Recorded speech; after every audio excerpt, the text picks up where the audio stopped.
dans le monde, 17 millions de personnes meurent chaque année de maladies cardiovasculaires.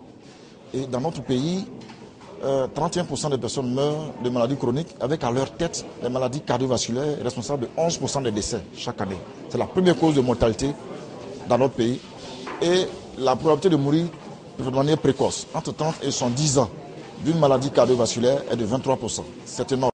Ne pas manger des aliments gras, éviter une grande consommation du sucre et manger assez de fruits. Ce sont les conseils prodigués aux étudiants au cours de cette séance de sensibilisation et de dépistage sur les maladies du cœur à l'université Félix Houphouët-Boigny. La rencontre est organisée à la faveur de la Journée mondiale du cœur par la direction de coordination du programme des maladies non transmissibles, une structure du ministère de la Santé et de la lutte contre le sida.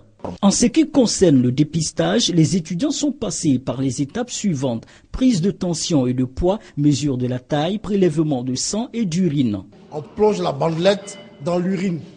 Nous sommes à la recherche d'une protéine qui ne doit pas se retrouver dans les urines. Quand on retrouve, c'est l'albumine, cette protéine-là. Quand on la retrouve dans les urines, c'est que le rein a un problème parce que le rein ne laisse pas filtrer cette protéine-là. Trop d'albumine peut provoquer un étouffement du cœur. Les étudiants, quant à eux, soutiennent avoir pris bonne note pour éviter les maladies du cœur. Vu ce qu'il vient de me dire, j'essaierai de faire un peu plus de sport et diminuer ma consommation de graisse.